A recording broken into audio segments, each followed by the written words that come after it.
నమస్తే ఎస్6 న్యూస్ కి స్వాగతం. వార్తల్లో ముందుగా ముఖ్యాంశాలు.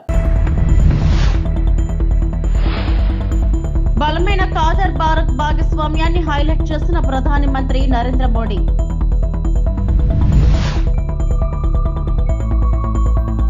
ఏఐసిసి ప్రధాన కార్యాలయంలో కాంగ్రెస్ సమావేశానికి హాజరైన రాహుల్ గాంధీ, కేసీ వేణుగోపాల్ మరియు ఖర్గే.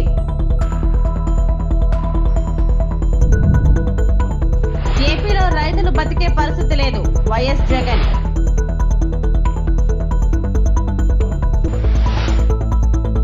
ద్వైపాక్షిక సంబంధాలను బలోపేతం చేసేందుకు ప్రధాని Narendra Modi, Qatar Amir Sheikh Tamim bin Hamad Al Thani చర్చలు జరిపారు. 10 బిలియన్ పెట్టుబడి ప్రతిజ్ఞతతో సహా వాణిజ్యం, పెట్టుబడి, శక్తి, భద్రత మరియు సాంస్కృతిక మార్పిడికి సంబంధించిన కీలక ఒప్పందాలు ఉన్నాయి. పరస్పర వృద్ధి మరియు ప్రాంతీయ స్థిరత్వం కోసం వ్యూహాత్మక సహకారాన్ని మరింతగా పెంచుకోవాలనే నిబద్ధతను ఈ పర్యటన పునరుద్ఘాటించింది. These are by the way of exchange of agreements. First, we shall witness the exchange of agreement on establishment of strategic partnership between the Government of Republic of India and the Government of State of Qatar. These will be exchanged on the Qatar side by His Excellency Sheikh Mohammed bin Abdulrahman bin Jassim Jabar Al Thani, Prime Minister and Minister of Foreign Affairs for the State of Qatar, and on the Indian side by Dr. S. Jaishankar, External Affairs Minister.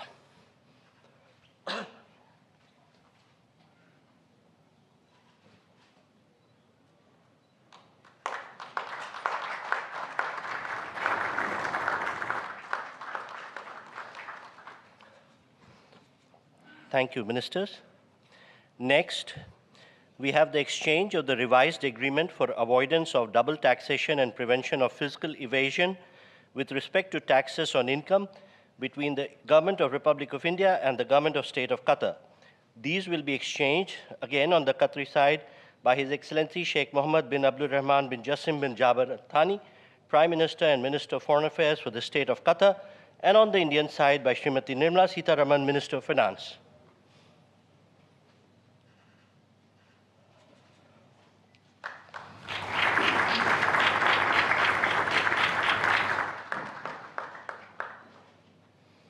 Thank you, Excellencies.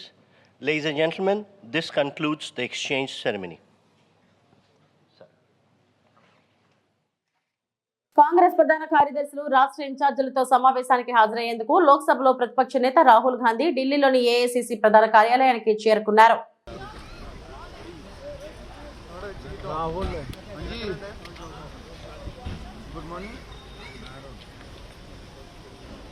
Madam बाद में बात कीजिएगा, अभी मैं जरा कहीं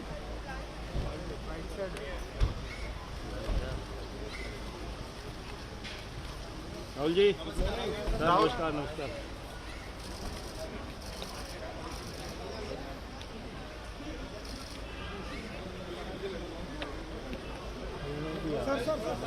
यही side है, इधर मत करो. बाहर में खड़े हैं वो घर के आएगा ना.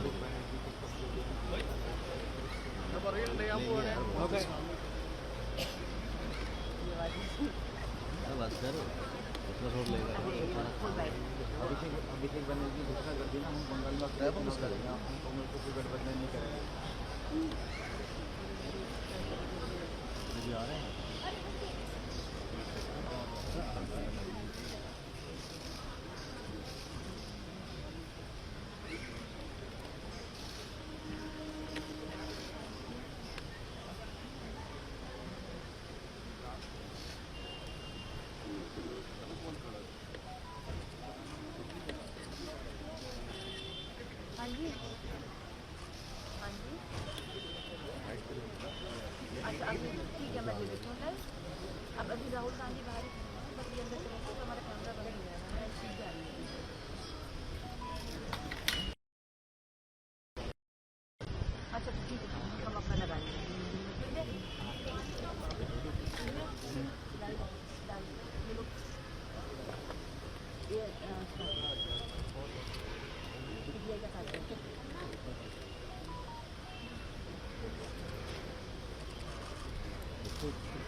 पीछे वाले से मैं कौन है अल्लाह ये ट्राइपॉड ना साइड को माटी को मार मार मार okay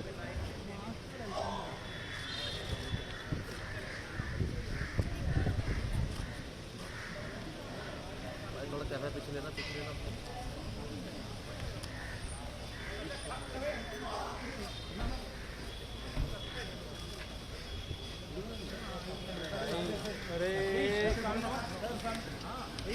sir sir sir sir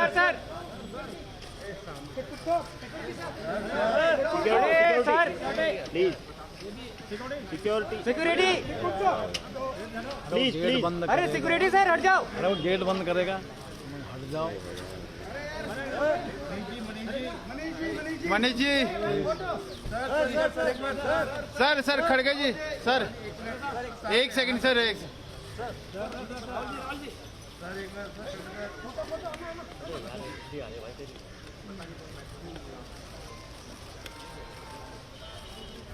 bye bye Rahul ఏపీలో ఏ ఒక్క రైతు సంతోషంగా లేడని ఈ దీనస్థితికి కూటమి ప్రభుత్వమే కారణమని వైఎస్ఆర్సీపీ అధినేత మాజీ ముఖ్యమంత్రి వైఎస్ జగన్మోహన్ రెడ్డి అన్నారు. బుధవారం గుంటూరు మిర్చి రైతులకు సంఘీభావం తెలిపిన ఆయన అనంతరం మీడియాతో మాట్లాడారు. కూటమి ప్రభుత్వం నిర్లక్ష్యంతో రైతులు చాలా కష్టాలు పడుతున్నారు. ఏ ఒక్కరూ రైతు సంతోషంగా లేదు. ఏ పంటకు గిట్టుబాటు లేకుండా పోయింది. దీంతో రైతులు బతికే పరిస్థితి లేకుండా పోయిందని ఆవేదన వ్యక్తం చేశారు. ఆయన గతంతో వైఎస్ఆర్సీపీ పాలనలో రైతులకు చేసిన మేలును వివరించిన ఆయన ఈ కూటమి ప్రభుత్వం రైతుల పాలిట శాపంగా మారిందని మండిపడ్డారు. చంద్రబాబు నాయుడు గారికి అర్థం కావడం లేదు. చంద్రబాబు నాయుడు గారికి రైతుల కష్టాలు కనిపించినా కూడా చంద్రబాబు నాయుడు గారి కళ్ళు మూసుకొని రైతులను కష్టాల పాలు చేస్తా ఉన్నాడు. ఈరోజు ఇదే గుంటూరు మిర్చి యార్డులో రైతులు పండించిన మిర్చి పంటకు కనీసం 10-11 వేల రూపాయల డబ్బులు కూడా రావడం లేదు. రైతులు కష్టపడి తాము పండించిన పంటను అమ్ముకోలేని పరిస్థితిలో రైతులు ఈరోజు ఉన్నారు. రైతులకు ఈరోజు ఒకవైపు తెగుళ్ల వల్ల రైతులకు ఇవాళ పంట కూడా మామూలుగా 20 క్వింటాళ్ల పైన రావాల్సిన పంట ఈరోజు 10-15 క్వింటాళ్లకే పడిపోయిన పరిస్థితులు కనిపిస్తా ఉన్నాయి. మరోవైపున రేటు చూస్తే నిరుడు సంవత్సరం అంటే వైఎస్ఆర్సీపీ ప్రభుత్వ హయాంలో 21,000 నుంచి 27,000 రూపాయలు పలికిన పంట ఈరోజు కేవలం 10-11,000 రూపాయలు కూడా కొనే నాథుడు లేడు. రైతులకు పెట్టుబడి ఖర్చులు కనీసం 1,50,000 రూపాయల నుంచి 2 లక్షల రూపాయలు ఖర్చు అవుతా ఉంది. అమ్ముకోలేని పరిస్థితిలో, రేటు లేని పరిస్థితిలో, ఒకవైపున పంట తెగుళ్ల వల్ల పంట ఈల్డ్ కూడా తగ్గిన పరిస్థితుల్లో రైతు ఈరోజు బ్రతకడానికి కష్టపడతా ఉన్న పరిస్థితి. ఇదే గుంటూరు మిర్చి యార్డులో మిర్చి పంట వేసిన రైతుల పరిస్థితి ఇది. రాష్ట్ర వ్యాప్తంగా ఏ పంట తీసుకున్నా కూడా కందులు గాని, మినుము గాని, పెసరు గాని, టమాటో గాని, పత్తి గాని, ఇలా ఏ పంట తీసుకున్నా కూడా రైతులకు గిట్టుబాటు ధరలు రాని పరిస్థితి ఈ రోజు ఈ రాష్ట్రంలో కనిపిస్తా ఉంది. మరోవైపున చూస్తే చంద్రబాబు నాయుడు గారు రైతులను దళారీలకు అమ్మేసిన పరిస్థితి కనిపిస్తా ఉంది. ఈరోజు వైఎస్ఆర్సీపీ ప్రభుత్వ హయాంలో రైతు జీవితంలో వెలుగులు చూడడానికి ప్రవేశపెట్టిన సంస్కరణలన్నీ కూడా ఈరోజు అన్ని కూడా కనపడకుండా పోయే పరిస్థితిలోకి వచ్చాయి. ఈరోజు గ్రామాలలో ఆర్బీకేలు ఆర్బీకే వ్యవస్థ ఈరోజు గ్రామాలలో నిర్వీర్యమైపోయిన పరిస్థితి. ఈ క్రాప్ వ్యవస్థ నిర్వీర్యమైపోయిన పరిస్థితి. ఈరోజు గ్రామాలలో రైతులను చేయి పట్టుకొని నడిపించే ఈ ఆర్బీకే వ్యవస్థ ద్వారా గతంలో పంటలు కొనుగోలు జరిగేటివి. ప్రతి రైతు కూడా ఈ క్రాప్ కింద రిజిస్టర్ చేసుకున్న ప్రతి రైతుకు కూడా గిట్టుబాటు ధరలు వచ్చే విధంగా ఆర్బీకేలో ఈ మాదిరిగా పోస్టర్లు కనిపించేవి.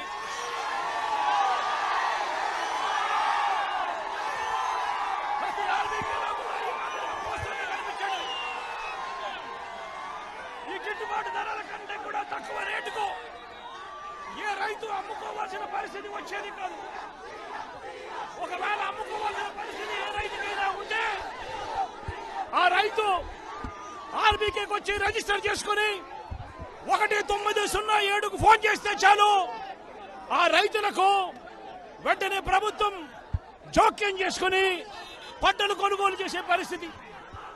ఆ రోజుల్లో ధాన్యం ప్రొక్యూర్మెంట్ కు శ్రీవారిని దర్శించుకున్న ఏపీ మంత్రి సుభాష్ కూటమి ప్రభుత్వం ఏర్పడిన 8 నెలల కాలంలో టీటీడీలో పాలన గాడిన పడిందన్నారు ఏపీ మంత్రి వాసంశెట్టి సుభాష్. బుధవారం ఉదయం వీఐపీ విరామ సమయంలో స్వామివారి సేవలో పాల్గొని మొక్కులు చెల్లించుకున్నారు. దర్శనం అనంతరం రంగనాయకుల మండపంలో మంత్రికి వేద పండితులు వేదాశీర్వచనం అందించగా ఆలయ అధికారులు శ్రీవారి తీర్థ ప్రసాదాలు అందజేసి పట్టు వస్త్రంతో సత్కరించారు.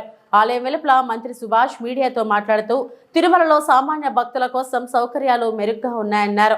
లడ్డు ప్రసాదాల నాణ్యతపై ఎప్పటికప్పుడు అభిప్రాయ సేకరణ టీటీడీ చేపడుతుందని, భక్తులు టీటీడీ అందిస్తున్న సౌకర్యాలపై హర్షం వ్యక్తం చేస్తున్నారని తెలిపారు. ఏడుకొండల వారిని దర్శించుకోవడం జరిగింది. ముఖ్యంగా ప్రసాద నాణ్యతలోని, గుడి శుభ్రం విషయంలోని అంతా పకడ్బందీగా ఈ గత 8 నెలల నుంచి జరుగుతూ ఉంది. ప్రసాదంలో నాణ్యత అనే దానికోసం కానీ, ఈ గుడి యొక్క ఫీడ్బ్యాక్ కోసం కానీ ఫీడ్బ్యాక్ బుక్ అనేది ఒకటి ఏర్పాటు చేయటం, దానికి నిదర్శనం అంటే మేము భరోసాకి నిదర్శనం. అది ఏదున్నా సరే ఫీడ్బ్యాక్ బుక్లో నమోదు చేయండి అని బుక్ పెట్టడం. గతంలో ఎప్పుడు కూడా ఈ ఫీడ్బ్యాక్ బుక్ అనేది ఇక్కడ దర్శనం ఇవ్వలేదు గుళ్ళో. బహుశా ఇదే తొలిసారి అనుకుంటాను. ఏదైనా సరే 8 నెలల నుంచి ఈ యొక్క ప్రసాద నాణ్యతలో కానీ, మిగతా గుడి విషయంలో, ఈ శుభ్రం విషయంలో కానీ ఆ ఫీడ్బ్యాక్ బుక్ ఏర్పాటు చేయడం జరిగింది. అవి 99.46% మరి అంతా గుడ్ ఫీడ్బ్యాక్ వస్తూ ఉంది. పలు రాష్ట్రాల నుంచి వస్తూ ఉంటారు. ఒక్కొక్క రుచి ఒక్కొక్కరికి అలవాటు అవుతుంది. కానీ అయినప్పటికీ ఇక్కడ ప్రసాదాన్ని ప్రతి ఒక్కరూ నాణ్యత విషయంలో కానీ ఇంకోటి కానీ మరి అందరూ కూడా ఫీడ్బ్యాక్ బుక్లో పాజిటివ్ రెస్పాన్స్ 95% పాజిటివ్ రెస్పాన్స్ వస్తుందంటే దాన్ని బట్టి అర్థమవుతూ ఉంది ఈ యొక్క ఎంత చిత్తశుద్ధి ఉంది ఈ దేవాలయాల పట్ల, దేవాలయ యొక్క ప్రసాదాల పట్ల అనేది మీకు తెలుస్తూ ఉంది. ఏదేమన్నప్పటికీ ప్రజలందరూ స్వేచ్ఛతో ఈ గుళ్ళని దర్శనం చేసుకుంటూ ఉన్నారు. మరి ఆ ఏడుకొండల వాడిని ఈ రాష్ట్ర ప్రజలందరూ సుఖ సంతోషాలతో ఉండాలని మనస్ఫూర్తిగా. ఏలూరు జిల్లా కైకలూరు నియోజకవర్గంలోని కొల్లేటికోటలో వేంచేసి ఉన్న శ్రీ శ్రీ శ్రీ పెద్దింట్లమ్మ అమ్మవారి జాతర మహోత్సవాలు మార్చి 1వ తేదీ నుంచి 13వ తేదీ వరకు నిర్వహిస్తున్నారు. ఈ సందర్భంగా ఏర్పాటు చేసిన సమావేశంలో ఏలూరు ఆర్టీఓ అచ్యుత అంబరీష్ మాట్లాడుతూ ఉత్సవాలను అందరి సహకారంతో విజయంతో చేయాలని పిలుపునిచ్చారు. ఎటువంటి అసాంఘిక శక్తులు ఏర్పడకుండా పోలీసులు, రెవెన్యూ డిపార్ట్మెంట్, అదేవిధంగా వివిధ శాఖల అధికారుల సమన్వయంతో పనిచేయాలని అన్నారు. ఆలయ కార్యనిర్వహణాధికారి కె శ్రీనివాస్ మాట్లాడుతూ భక్తుల సహకారంతో పెద్దింట్లమ్మ దేవాలయ జాతర మహోత్సవాలు వైభవంగా నిర్వహించేందుకు ఆలయ కమిటీ తరఫున అన్ని ఏర్పాట్లు చేశామన్నారు. ప్రజలు, భక్తులు, వివిధ శాఖల ఉద్యోగస్తులు, పోలీసులు అన్ని విధాల సహాయ సహకారాలు అందించాలని విజ్ఞప్తి చేశారు. ప్రజలందరూ కూడా మహోత్సవాల్లో పాల్గొని వాళ్ళు క్షేమంగా తిరిగి వెళ్లే ఏర్పాట్లన్నీ కూడా మనం చేయాలి.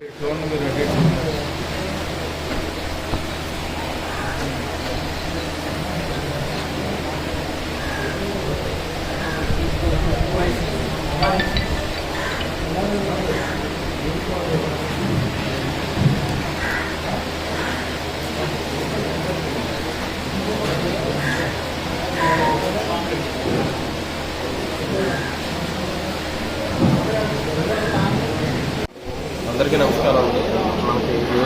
కైకలూరు మండలంలో కొల్లేటికోట మన గ్రామదేవత పెద్దింట్లమ్మ తల్లి ఉత్సవాలు జాతరోత్సవాలు మనకు 1వ తారీఖు నుంచి 13వ తారీఖు వరకు ఘనంగా జరగబోతున్నాయి. వాటికి సన్నాహాలుగా భాగంగా ఇది 2వ మీటింగ్. దీంట్లో మనం సంబంధిత అధికారులందరికీ కూడా సూచనలు, అలాగే వారికి ఎటువంటి పని చేయాలో వాటి మీద పర్యవేక్షణ, ఈ రెండింటికి సంబంధించి మనం ఇవాళ మీటింగ్ జరుపుతున్నాం. వీటిలో కొన్ని సూచనలు, అలాగే ప్రజల నుంచి అనుభవం నుంచి సలహాలు కూడా స్వీకరించడం జరిగింది. వీటిని మనం చర్చించి ఆచరణలో పెడతామని మా ప్రయత్నం ప్రభుత్వ అధికారులుగా మేము చేస్తున్నాం. వాటికి ప్రజలు కూడా సహకరించాలి. ముఖ్యంగా ఇక్కడ అన్వాంటెడ్ ఆల్కహాల్ కన్సంప్షన్ కానీ, అసాంఘిక కార్యకలాపాలు కానీ, అలాగే వచ్చినప్పుడు భక్తిభావంతో బాధ్యతతో అందరూ మెలగాలని, అలాగే క్రౌడ్ మేనేజ్మెంట్కి కూడా మన పోలీస్ సిబ్బంది, టెంపుల్ సిబ్బంది అందరూ కూడా సహకరించాలని, మన ఆధ్యాత్మిక భావం ఉట్టిపడేలాగా ఆ ఉత్సవాలని దిగ్విజయంగా చేసుకుంటామని, అలాగే జంతు బలి ఇటువంటి వాటిని ఎంకరేజ్ చేయకుండా భక్తిభావంతో మనం ఉత్సవాలు జరుపుకోగలుగుతామని, అలాగే తెప్పోత్సవం ఇతర కార్యక్రమాల్లో కూడా పాల్గొని జయప్రదం చేయగలం. కైకలూరు మండలం కొల్లేటికోట గ్రామంలో వేంచేసి ఉన్న శ్రీ పెద్దింటి అమ్మవారి దేవస్థానం జాతర మహోత్సవాలు మార్చి 1వ తారీఖు నుంచి మార్చి 13వ తారీఖు వరకు అంగరంగ వైభవంగా జరుగుతాయి. దానిలో భాగంగా ఇప్పటికీ ఆర్టీఓ గారు, ఉత్సవ కమిటీ చైర్మన్ గారు అయిన 2 కమిటీ మీటింగ్లు ఏర్పాటు చేస్తున్నారు. ఈరోజు 2వ కమిటీ కోఆర్డినేషన్ మీటింగ్ 2వది జరిగింది. దీనికి అన్ని డిపార్ట్మెంట్లు అనగా పోలీసు, రెవెన్యూ, ఫైరు, ఎక్సైజు, వివిధ శాఖల అధికారులందరూ కూడా హాజరయ్యారు. వారి యొక్క డిపార్ట్మెంట్ తరఫు నుంచి కూడా వారి యొక్క ఈ అమ్మవారి జాతరోత్సవాలకు వారి డిపార్ట్మెంట్ నుంచి ఏ విధంగా చేయాలనే దానికి కూడా డిస్కస్ చేశారు. వారు కూడా తమ వంతు ఆ డిపార్ట్మెంట్ వంతు సహకారం అందిస్తున్నారు.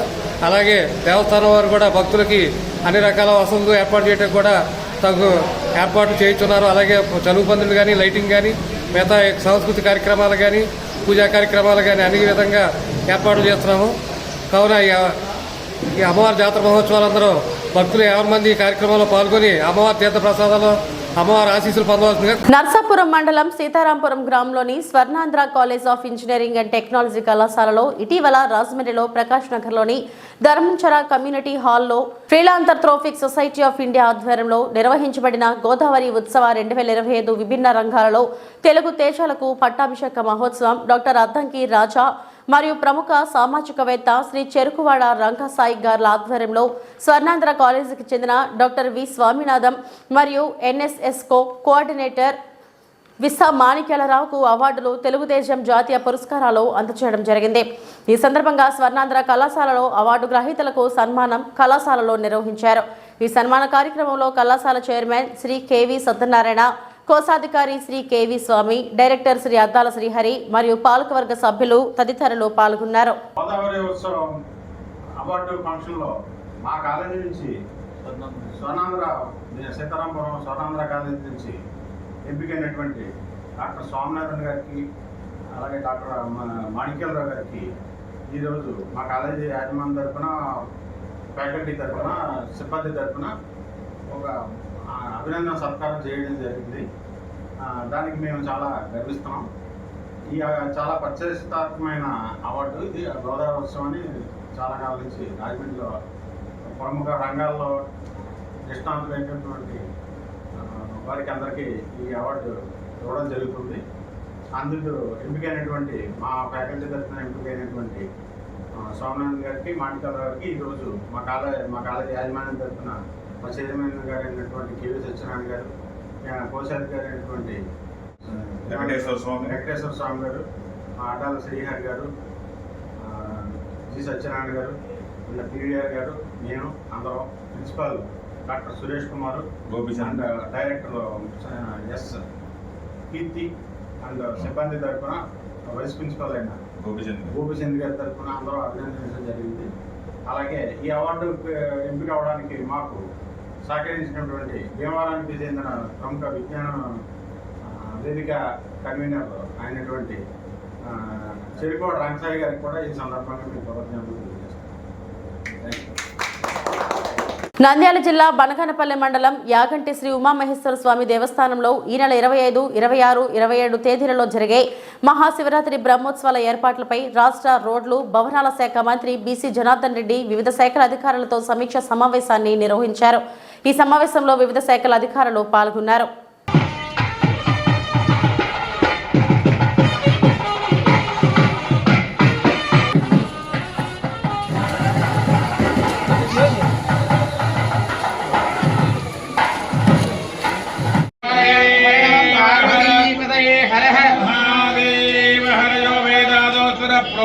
వేదాంతే ప్రతిష్ఠితః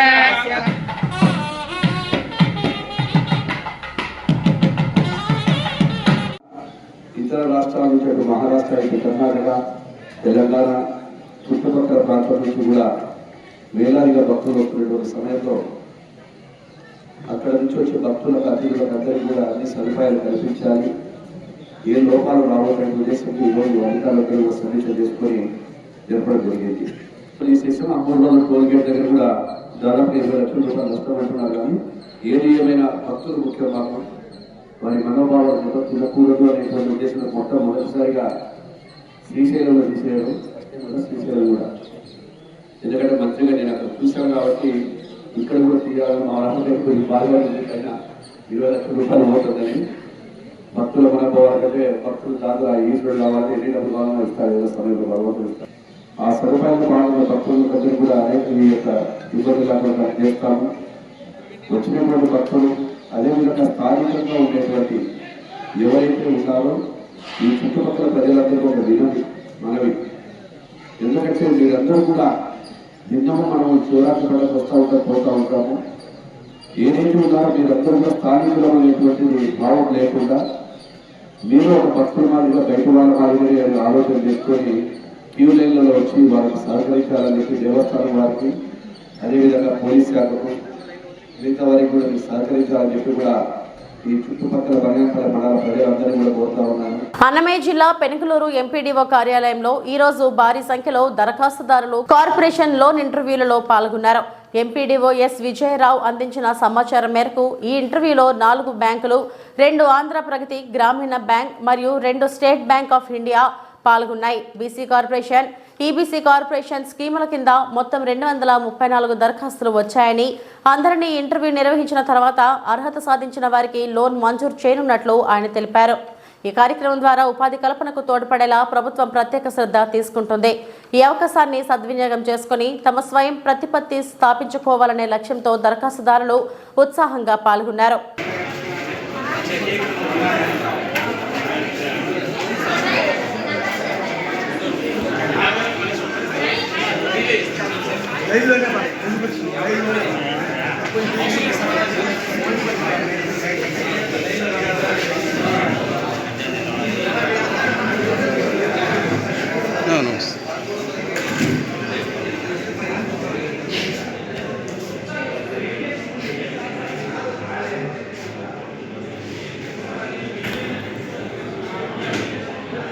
చెప్పండి సార్. ఈరోజు పెనలూరు మండలంలో మండల పరిషత్ కార్యాలయం ముందు 4 బ్యాంకర్స్, 2 ఏబీసీపీ, 2 ఎస్బీఐ ఇంటర్వ్యూలు BC corporation, EBC corporation, OBMMS కింద ఎవరైతే అప్లై చేసినారో ఈబీసీ, రెడ్డి వీళ్ళందరూ మనకు ఇప్పటికీ 234 అప్లికేషన్లు ఇచ్చాయి. ఈరోజు 234 మందికి ఇంటర్వ్యూ నిర్వహిస్తున్నాం. స్టార్ట్ అవుతుంది ఇంటర్వ్యూ. Okay sir.